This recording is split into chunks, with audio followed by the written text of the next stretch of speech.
Anion पढ़ेंगे। पिछली classes में मैंने आपको कार्बोकेटाइन बताया था, उसकी स्टेबिलिटी के बारे में बताया था और उसके रीअरेंजमेंट के बारे में बताया था। अब नेक्स्ट इंटरमीडिएट है कार्बेनाइन। नाम से ही पता चलता है कार्बेनाइन, ठीक है। कार्बेनाइन क्या हुआ? कार्बन का ऐसा इंटरमीडिएट जिसके ऊपर नेगेटिव चार्ज है। एनाइन का मतलब क्या होता है? जिसके ऊपर एनाइन होता है कोई भी ऐसी स्पीशीज जिसके ऊपर नेगेटिव चार्ज होता है उसको हम एनाइन बोलते हैं। तो कार्बेनाइन क्या हुआ? कार्बन के ऊपर नेगेटिव चार्ज। अगर मैं कार्बेनाइन की बात करती हूँ, व्हाट इज कार्बेनाइन? ये हुआ और इसके ऊपर कौन सा चार्ज? नेगेटिव। कार्बन के आसपास कितने इलेक्ट्रॉन हैं? 3 बॉन्ड्स है और ये नेगेटिव चार्ज है। टोटल कितने इलेक्ट्रॉन है? 8 इलेक्ट्रॉन है, ठीक है। लेकिन इसके ऊपर चार्ज कौन सा है? Negative charge. ऐसा इंटरमीडिएट कार्बन का जिसके ऊपर नेगेटिव चार्ज हो उसको हम क्या बोलते हैं? कार्बेनाइन। कार्बेनाइन में अगर मैं बात करती हूँ तो कई बार जब भी रिएक्शंस होते हैं और बॉन्ड ब्रेकिंग होती है तो कार्बेनाइन की फॉर्मेशन भी होती है। जैसे कि मैंने आपको लास्ट लेक्चर में बताया था, मतलब मोस्टली हमारे पास 80 to 90% केसेस में कार्बोकेटाइन बनता है, बट कुछ केसेस में कार्बेनाइन भी बनता है। हमें कैसे पता चलेगा कार्बेनाइन बनेगा? फॉर एग्जाम्पल जैसे मेरे पास यहाँ CH3MgX MgCl ऐसे कुछ दिया है। कार्बन के ऊपर कब नेगेटिव चार्ज आता है? जब कार्बन जो है यहाँ पे इसको इसकी रिप्रेजेंटेशन देखी जाए तो ये Mg के साथ ऐसे होगा। कार्बन कभी भी अगर एक मेटल के साथ अटैच्ड होगा तो metal is more electropositive as compare to carbon. Metal जो होती है वो इलेक्ट्रोपॉजिटिव होती है। मेटल की टेंडेंसी क्या होती है? इलेक्ट्रॉन लूज करने की। तो इसके ऊपर अगर मैं देखूं तो यहाँ पे ये जो बॉन्ड की अगर मैं बात करूं तो इस पे स्लाइटली नेगेटिव चार्ज होगा और उसके ऊपर स्लाइटली पॉजिटिव। ये हमेशा अपनी तरफ इलेक्ट्रॉन लेने की कोशिश करेगा because carbon is more electronegative then metal. ऐसे केसेस में आपका जो इंटरमीडिएट बनता है उसको हम बोलते हैं, मतलब कैसा इंटरमीडिएट बनने के चांसेस है आप खुद देखो इसमें कैसा इंटरमीडिएट बनने के चांसेस है। ये कार्बन जो है नेगेटिव चार्ज के साथ टूट जाएगा तो हमारा कार्बेनाइन की फॉर्मेशन होगी। तो कार्बेनाइन एक ऐसा इंटरमीडिएट होता है जिसके पास 8 इलेक्ट्रॉन होते हैं और उसके साथ उसके ऊपर कौन सा चार्ज होता है? नेगेटिव चार्ज होता है। अब बात करते हैं कि जब भी ये होगा तो मैं इसको कैसे चेक करूंगी? मतलब 1 डिग्री कार्बेनाइन क्या होगा? अगर आपका जिस कार्बन के ऊपर नेगेटिव चार्ज है वो सिर्फ ये कार्बन है, इसके ऊपर नेगेटिव चार्ज है, ये फर्दर एक ही कार्बन के साथ अटैच्ड है तो इसको मैं बोलूंगी 1 डिग्री। एक ही कार्बन के साथ अटैच्ड हो इसको बोलते हैं 1 डिग्री कार्बेनाइन। 1 डिग्री का मतलब होता है primary, this is known as primary, ठीक है। अगर आपके जिस कार्बन पे नेगेटिव चार्ज है वो फर्दर 2 कार्बन के साथ अटैच्ड है, फॉर एग्जांपल दिस, तो this is 2 degree कार्बेनाइन, this is 2 degree कार्बेनाइन। और अगर कार्बन जो है जिसके ऊपर नेगेटिव चार्ज है वो फर्दर 3 कार्बन के साथ अटैच्ड हो तो उसको हम क्या बोलते हैं? This is 3 degree कार्बेनाइन। 1 डिग्री का मतलब क्या होता है बेटा? अगर मैं बात कर दूं 1 डिग्री को हम बोलते हैं primary, this is primary carbocation. 2 degree का मतलब होता है सेकेंडरी कार्बोकेटाइन एंड 3 डिग्री को हम क्या बोलते हैं? Tertiary, this is known as tertiary carbocation. अब बेटा जब भी ये कार्बेनाइन बनता है कभी भी रिएक्शन में आप ऐसा कार्बेनाइन बनाओगे जो कार्बेनाइन स्टेबल होगा। देखो ऐसे तो इंटरमीडिएट बनेगा नहीं, कोई भी रिएक्शन तब होना चाहेगा जिस रास्ते से तुम जा रहे हो। अगर आपका कार्बेनाइन बन रहा है तो वो स्टेबल बन रहा होगा तभी आपका जल्दी रिएक्शन होगा। तो हम ये देखेंगे कि हमें इसकी स्टेबिलिटी कैसे चेक करनी होती है। स्टेबिलिटी से पहले मैं एक और चीज बताना चाहूंगी। जैसे आपको पूछा जाए कि कार्बेनाइन की हाइब्रिडाइजेशन बताओ, तो मैंने अपने फर्स्ट लेक्चर में हाइब्रिडाइजेशन के बारे में ही बताया था। हाइब्रिडाइजेशन कैसे देखते हैं? यहाँ पे देखो ये 3 बॉन्ड्स हैं तो हमेशा आपने sigma plus negative charge lone pair देखना होता है जब भी हमने हाइब्रिडाइजेशन देखनी है।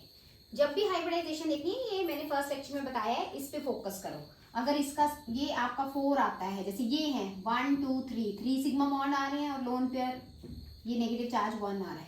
अगर आपका सम 4 आता है तो 4 ही हाइब्रिड ऑर्बिटल कंबाइन करते हैं, 1s and then p3, total sum is 4। अगर आपका सम जो है वो 2 3 आएगा तो हम बोलेंगे sp2, और अगर सम जो है वो 2 आता है तो हम बोलेंगे दैट इज sp। ये 3 टाइप की हाइब्रिडाइजेशन ही पॉसिबल होती है। चलो अब हम नेक्स्ट बात करते हैं, अगर इस केस में मैंने आपको बता दिया इसकी हाइब्रिडाइजेशन क्या है, दैट इज sp3। तो कार्बेनाइन में अगर मैं बात करूं sp3 होती है, ठीक है। sp3 का मतलब क्या होता है, जो इसकी ज्योमेट्री हुई दैट इज टेट्राहेड्रल, और जो इसकी शेप है उसको हम पिरामिडल बोलते हैं। अब मैं बात करूंगी stability. Stability, what is the stability order, कौन ज्यादा स्टेबल होगा। तो बच्चे आप खुद देखो, कोई भी इंटरमीडिएट, जो भी इंटरमीडिएट होता है उसके ऊपर जो चार्ज होता है आपको वो चार्ज कम करना होता है। अब आप खुद बताओ कि वो चार्ज कम कब होगा। अगर नेगेटिव चार्ज है तो ये कम कब होगा, अगर मैं इसके साथ इलेक्ट्रॉन विड्रॉइंग ग्रुप लगा दूं तो ये बहुत खुश हो जाएगा, क्योंकि इसका नेगेटिव चार्ज जो है वो विड्रॉइंग ग्रुप ले लेगा तो कम हो जाएगा। तो electron withdrawing group increases the stability of कार्बेनाइन, ठीक है। और रिलीजिंग ग्रुप होगा तो वो तो और ज्यादा इलेक्ट्रॉन देगा, अगर वो और इलेक्ट्रॉन देगा तो और ज्यादा नेगेटिव बढ़ जाएगा। तो releasing group decreases the stability of कार्बेनाइन। सबसे ज्यादा स्टेबल कौन सा कार्बेनाइन होता है, ऑटोमेटिकली अगर मैं बात करूं तो पहले तो रेजोनेंस आता है, जिनमें डी लोकलाइजेशन होती है। रेजोनेंस का मतलब होता है डी लोकलाइजेशन ऑफ इलेक्ट्रॉन, जिसमें इलेक्ट्रॉन घूमते हैं, और वो होते हैं कॉन्जुगेटेड सिस्टम। और ये मैंने ऑलरेडी सारी चीजें बताई हैं। तो आपका फर्स्ट जो अगर मैं बात करूं रेजोनेंस स्टेबलाइज्ड, ये जो ग्रुप होता है इसको बेंजाइल बोलते हैं। और अगर इसके ऊपर मैं नेगेटिव लगा दूं, दिस इज बेंजाइल कार्बेनाइन, बेंजाइल कार्बेनाइन। तो इसमें क्या हो रहा है, व्हाट इस केस में हो क्या रहा है, इस केस में लोन पेयर, ये negative charge alternate with pi bond, तो यहाँ पे क्या हो रहा है बेटा, कॉन्जुगेशन, इसको रेजोनेंस बोलते हैं। तो ये सबसे ज्यादा जो जिसमें भी रेजोनेंस होगी दैट इज मोर स्टेबल, ठीक है। उसके बाद बताऊं तो इसके बाद आता है एलाइल। व्हाट इज एलाइल, कभी भी डबल बॉन्ड ऐसे करके लिखोगे, उसके बाद जो कार्बन, ये 3 कार्बन जो होते हैं 1 2 पे डबल बॉन्ड, और थर्ड कार्बन के ऊपर नेगेटिव चार्ज, ठीक है। So this is known as allyl, allyl carbanion सबसे ज्यादा स्टेबल होता है। इनमें अगर मैं बात करूं benzyl carbanion then allyl carbanion, दोनों में ही क्या हो रही है, रेजोनेंस हो रही है। इसमें भी रेजोनेंस हो रही है, ये ऐसे जाएंगे, ये ऐसे जाएंगे, ठीक है। उसके बाद अगर मैं बात करूं, अगर कोई कार्बन है और सारे एच ही लगे हैं उसके पास, इसको बोलते हैं मिथाइल, मिथाइल कार्बेनाइन। देन एक एक एच को मैं कार्बन से रिप्लेस करती चलूं, CH3 CH2 दिस, फिर CH3 CH3, ये हो गया। और अगर मैं सारे कार्बन के साथ रिप्लेस करूं, ये हो गया, 1 कार्बन के साथ अटैच्ड होगा तो इसको हम क्या बोलते हैं, this is 1 degree कार्बेनाइन, this is 2 degree, क्योंकि ये 2 कार्बन के साथ अटैच्ड है, ये 3 के साथ 3 डिग्री। जितने ये रिलीजिंग ग्रुप होता है तो ऑटोमेटिकली अगर ये रिलीजिंग ग्रुप है, आप रिलीजिंग ग्रुप बढ़ाओगे तो नेगेटिव चार्ज और ज्यादा बढ़ेगा, जिससे क्या होता है उसकी स्टेबिलिटी क्या हो जाएगी, डिक्रीज। स्टेबल का मतलब मैंने क्या बताया, जो भी उसके ऊपर चार्ज है आपको वो कंप्लीटली आपको खत्म करना है वो, ठीक है। इसलिए प्राइमरी आएगा, सेकेंडरी, और प्राइमरी से better is methyl, methyl primary, secondary and tertiary, और इनसे बेटर आपका कौन सा आता है, this one, this is benzyl. अब ये ऑर्डर है तो ये आपको पता होना चाहिए, इससे रिलेटेड चीजें पूछी जाती हैं। अब मैं एक क्वेश्चन लेती हूँ, अगर आपको जैसे कैसे चीजें कैसे देखनी है। फॉर एग्जांपल अगर मैं एक क्वेश्चन लेती हूँ, आपको बताना है what will be the stability order, stability order बताना है आपको।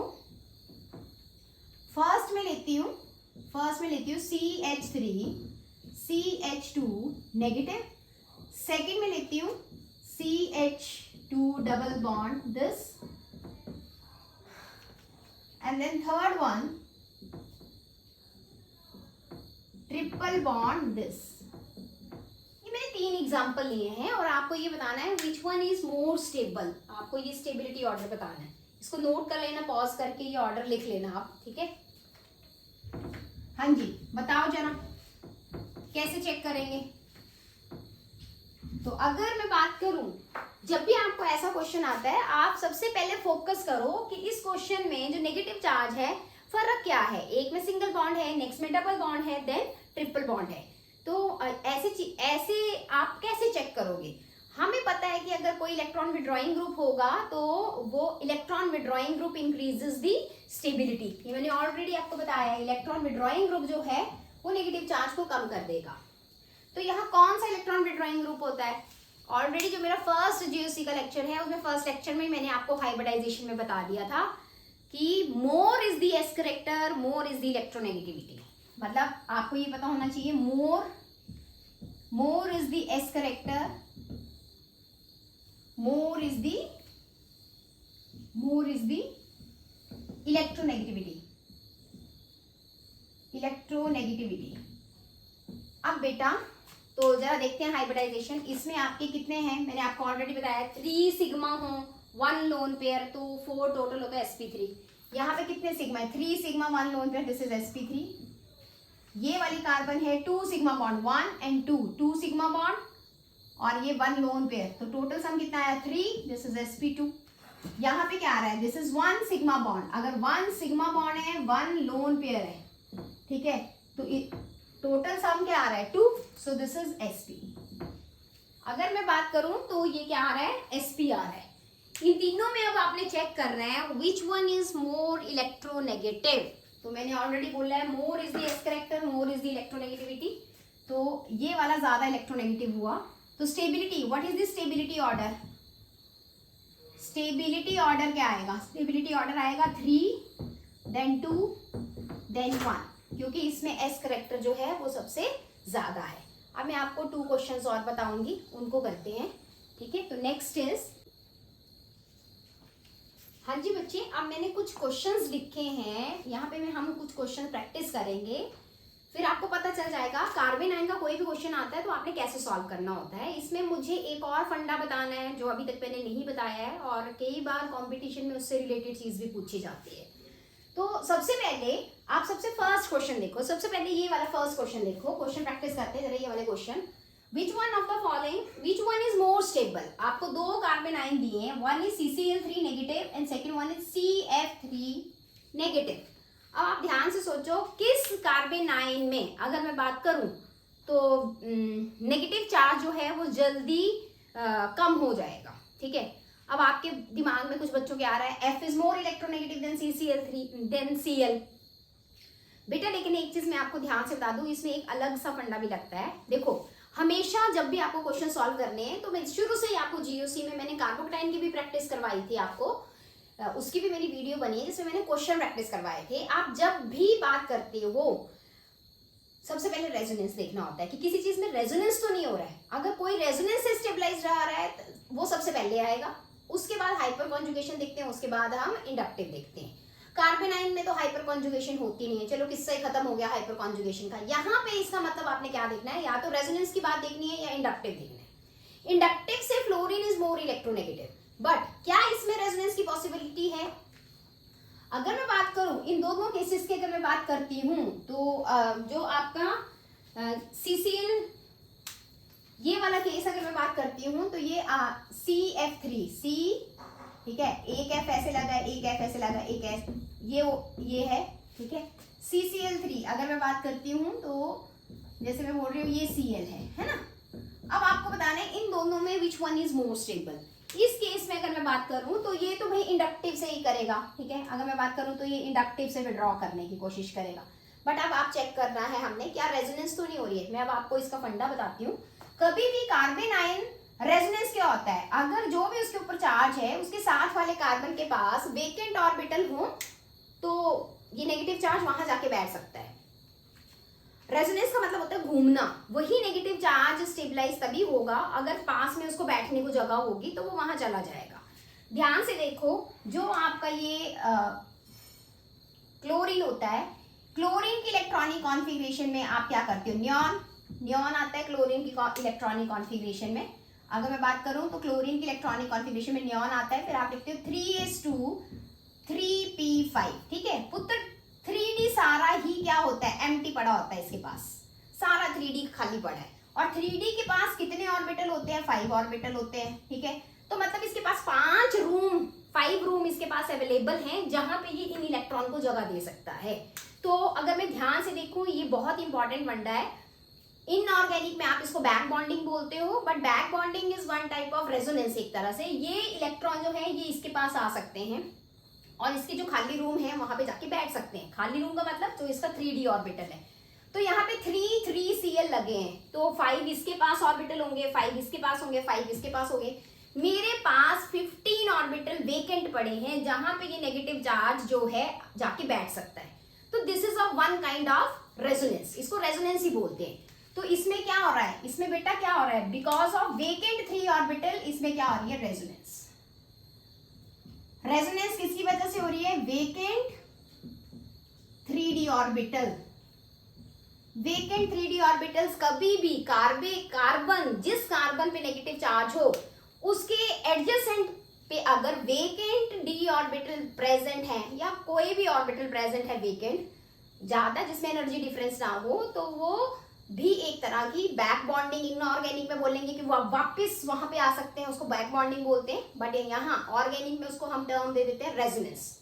That is resonance, one type of resonance. तो ये रेजोनेंस से स्टेबल हो रहा है, और ये किससे स्टेबल हो रहा है, इंडक्टिव से स्टेबल हो रहा है। तो ज्यादा स्टेबल कौन हुआ, this one. This is more stable then CF3 because of resonance. और रेजोनेंस क्यों बोल रही हूं, क्योंकि इसमें क्या है, वेकेंट 3d ऑर्बिटल्स। चलो नेक्स्ट क्वेश्चन पे आते हैं। नेक्स्ट क्वेश्चन मैंने आपको क्या दिया है, CCl3, ये CCl3 का मैंने एग्जांपल लिया है। In this carbanion electrons are delocalised in which orbital. मैंने यहाँ पे फिलिंग द ब्लैंक्स डाला है और आपको मैंने बोला है कि कौन से ऑर्बिटल में ये इलेक्ट्रॉन जाएंगे। तो अगर मैं बात करूं, अभी इसको तो साइड में करो, ठीक है। अगर मैं बात करूं इसके नेगेटिव चार्ज कौन से ऑर्बिटल में जा रहा है, अभी मैंने बताया 3d खाली होता है, तो यहाँ पे आपका आंसर आएगा d orbital. Done. Next question, which carbanion is resonance stabilised. कौन सा कार्बोनाइन रेजोनेंस स्टेबलाइज्ड होता है, देखो या तो डबल बॉन्ड, ऐसे डबल बॉन्ड हो और यहाँ पे नेगेटिव चार्ज हो, उसको तुम रेजोनेंस स्टेबलाइज्ड बोलोगे, या नेगेटिव चार्ज के बाद आगे वेकेंट ऑर्बिटल होनी चाहिए। ऐसा तो कोई भी केस है नहीं, तो अगर मैं बात करूं यहां पे तो है नहीं, ठीक है, क्योंकि O जो होता है वो सेकंड पीरियड से बिलोंग करता है। O के पास या तो 2s होता है या 2p होता है, 2d तो होता नहीं, 2s 2p ऑलरेडी सारे भरे हुए हैं। N भी सेकंड पीरियड से बिलोंग करता है, इसके पास भी कोई खाली ऑर्बिटल नहीं है बिकॉज ऑलरेडी ये 4 बॉन्ड बना रहा है। सेकेंड पीरियड के अप्रोक्सीमेटली उसके आसपास 8 इलेक्ट्रॉन ही हो सकते हैं, तो N के पास भी एक लोन पेयर और 3 बॉन्ड है, तो 8 इलेक्ट्रॉन है, कोई वेकेंट ऑर्बिटल नहीं है। बारी आती है S की। S के केस में आपको पता है S कहां से बिलोंग करता है, S कहां से बिलोंग करता है, थर्ड पीरियड से। थर्ड पीरियड से, तो थर्ड पीरियड के पास 3s 3p 3d, तो 3d जो है वो इस केस में भी आपका क्या पड़ा होता है, एम्प्टी पड़ा होता है। तो इसका मतलब ये जो है ये रेजोनेंस कर सकता है, बिल्कुल सेम केस वैसा ही होगा जैसे क्लोरीन का है। तो एग्जाम में आपको क्लोरीन भी दिया हो सकता है, थर्ड पीरियड का कोई भी दिया हो सकता है, फास्फोरस दिया हो सकता है, सल्फर दिया हो सकता है, तो समझ आना 3d ऑर्बिटल अब वेकेंट पड़े हैं और कार्बेनाइन के इलेक्ट्रॉन वहां जा सकते हैं। यहाँ पे कार्बन है, यहाँ कुछ वेकेंट नहीं पड़ा, 2d तो होता ही नहीं है, सो इसका आंसर आएगा C। क्लियर है आपको। तो ये मैंने एग्जाम्पल ये लिए हैं क्योंकि कंपटीशन में ये 3d वाला आने के चांसेस होते हैं, तो आपको ये पता होना चाहिए। Back bonding that is also one type of resonance. Last question, ये ऑलरेडी प्रीवियस ईयर का क्वेश्चन है, जो मैंने यहाँ पे 4th नंबर पे एक क्वेश्चन लिखा है, arrange the कार्बेनाइन in decreasing order of their stability. आप यहाँ पे मतलब यहाँ पॉज करो वीडियो को और इस क्वेश्चन को करके इसका ऑर्डर लिखो कि स्टेबिलिटी का ऑर्डर क्या होगा। अब जरा मैं बताती हूँ क्या होगा, ठीक है। तो फर्स्ट ऑफ ऑल अगर मैं इसकी बात करती हूँ, दिस इज 3 डिग्री, और इसकी बात करती हूँ, दिस इज 2 डिग्री, तो मुझे तो इतना पता है 2 degree is more stable then 3 degree because CH3 is a releasing group और electron releasing group decreases the stability of carbonine। अब बच्चा आपका CCl3 and C6H5 this, तो मैंने ऑलरेडी बताया इसमें भी रेजोनेंस हो रही है, इसमें भी रेजोनेंस हो रही है, but best resonance is this one, ठीक है। आप यहाँ पे कभी ना कभी कार्बन के ऊपर नेगेटिव चार्ज आता ही रहेगा इस वाले केस में, बट इस केस में Cl के पास नेगेटिव चार्ज जो वेकेंट ऑर्बिटल है वहां चला जाता है। तो सबसे ज्यादा अगर मैं बात करूं डिक्रीजिंग ऑर्डर बोला है, एक तो what is the meaning of decreasing, कि धीरे धीरे जैसे जैसे आप लिखोगे तो स्टेबिलिटी ऑर्डर डिक्रीज करेगा, ठीक है। तो सबसे पहले सबसे जो ज्यादा स्टेबल है वो लिखना है। सबसे ज्यादा स्टेबल आया CCl3 नेगेटिव, क्योंकि इसमें रेजोनेंस हो रही है और ये कहाँ पे जा रहे हैं, 3d ऑर्बिटल वेकेंट पड़े हैं वहां पे जा रहे हैं। उसके बाद आएगा C6H5, दिस इज बेंजाइल, इसमें भी रेजोनेंस हो रही है, दोनों में ही रेजोनेंस हो रही है, ठीक है। उसके बाद आपका आएगा CH3 ट्वाइस CH नेगेटिव और लास्ट में आपका आएगा CH3 थ्राइस C नेगेटिव, ठीक है बच्चे। ये वाला जो है बेंजाइल आपका पीछे आएगा, बेंजाइल ऐसे होता है, बेंजाइल आपका ऐसे होगा CH2 नेगेटिव, CH2 नेगेटिव। तो ये आपका कहाँ आएगा, ये आपका पीछे आएगा। अगर मैं बात करती हूँ तो इस केस में पीछे आएगा। अगर आप इसकी रेजोनेंस करते हो ये यहाँ जाएगा, ये यहाँ जाएगा, तो इसका जो नेक्स्ट स्ट्रक्चर होता है, जब आप इसकी रेजोनेटिंग स्ट्रक्चर बनाते हो तो इसके ऊपर कौन सा चार्ज आ जाता है, नेगेटिव। तो मतलब जब भी इसकी रेजोनेटिंग स्ट्रक्चर बनाते हो नेगेटिव कहीं ना कहीं तो आ ही रहा है ना, वो इसके यहाँ पे आ रहा है, कार्बन पे नेगेटिव आ रहा है, यहाँ से हटा कार्बन यहाँ आ गया, हो रही है रेजोनेंस, बट इससे बेटर नहीं हो रही। इसमें ऐसा कोई नहीं है, कब आपका कार्बन कोई और नहीं है कि कार्बन पे दोबारा नेगेटिव आएगा, ये जब इसके 3D में भेज देगा इलेक्ट्रॉन तो ये स्टेबलाइज हो जाएगा। क्लियर है, तो दिस इज मोर स्टेबल। तो आई होप आपको ये क्लियर हो गया कि आपको मैं क्या बता रही हूँ। आपने ये 4 जो आपको क्वेश्चंस बताए हैं आपने ये अच्छे से करने हैं, ठीक है। इसमें काफी फंडे मैंने आपको कंपटीशन के बताए हैं, ठीक है। तो ये अच्छे से इनको आप देख लो। ये स्टेबिलिटी ऑर्डर दिखाया है मैंने आपको, सबसे ज्यादा स्टेबल ये होता है। कुछ बच्चों को ऐसे लग सकता है कि मैम इसमें भी रेजोनेंस हो रही है, इसमें भी रेजोनेंस हो रही है, फिर ये पीछे क्यों आया। बेटा जब इसकी रेजोनेंस होती है तो क्लोरीन के वेकेंट ऑर्बिटल में जाते हैं इलेक्ट्रॉन, लेकिन जब यहाँ पे अगर आप बेंजाइल की बात करो तो इसका जो नेगेटिव चार्ज आएगा, ये नेगेटिव चार्ज जब रेजोनेंस में जाएगा तो कार्बन के ऊपर कौन सा चार्ज आएगा, नेगेटिव। मतलब नेगेटिव चार्ज जो है वो आपका खत्म नहीं हुआ है अभी, वो घूम ही रहा है, डीलोकलाइजेशन हो रही है, ठीक है। लेकिन नेगेटिव चार्ज तो स्टिल है ही है कार्बन पे, इसमें ऐसा नहीं है। वेकेंट ऑर्बिटल इसको प्रेजेंट है, ये वहां बैठ जाएगा, कार्बन से नेगेटिव चार्ज हट जाएगा, क्योंकि कार्बन अपना दे देगा इलेक्ट्रॉन तो उसका नेगेटिव चार्ज हट जाएगा, लेकिन यहाँ पे स्टिल कार्बन पे प्रेजेंट रहेगा। सो दिस इज द ऑर्डर, और ये ऑलरेडी प्रीवियस ईयर में क्वेश्चन आया है, ठीक है। इस टाइप के क्वेश्चन आते हैं। आई होप आपको पता चल गया होगा कि कार्बन आयन को आपने कैसे देखना है, ठीक है। कार्बन आयन में हमेशा आपने फोकस करना है, रेजोनेंस होनी चाहिए, इलेक्ट्रॉन विड्रॉइंग ग्रुप लगा होना चाहिए। हमेशा जब भी स्टेबिलिटी देखनी है तो सबसे पहले रेजोनेंस देखना है, फिर उसके बाद जो है बाकी फैक्टर आते हैं, हाइपर कॉन्जुगेशन एंड इंडक्टिव। कभी भी किसी की स्टेबिलिटी देखनी हो, बट कार्बन आयन में हाइपर कॉन्जुगेशन नहीं होता है, तो इसलिए हम सिर्फ रेजोनेंस देखते हैं और इंडक्टिव देखते हैं। इनमें से कोई भी ऐसी मैंने टर्म यूज की है, या बच्चा कोई मेरा फर्स्ट टाइम ये वीडियो देख रहा है, तो हो सकता है कि उसको हाइपर कॉन्जुगेशन या इंडक्टिव में प्रॉब्लम है, तो डरने वाली कोई बात नहीं है। आपको मैंने ऑलरेडी बोला है मेरी सारी वीडियोस इसके बेस बनी हुई हैं, आप प्लीज मेरे डिस्क्रिप्शन बॉक्स में जाके उस लिंक पे जाके आप वो वीडियो देख सकते हो, ठीक है। तो ये सारी चीजें मैंने आपको अच्छे से बता दी हैं, सो इनको कर लेना है आपने। किसी ने अगर मेरा चैनल सब्सक्राइब नहीं किया है तो बेटा कर लेना, और लाइक भी करना, शेयर भी करना। All the best, take care, और अच्छे से प्रैक्टिस करना कार्बन आयन की। नेक्स्ट हम कार्बन फ्री रेडिकल की बात करेंगे। Thank you, all the best, thank you.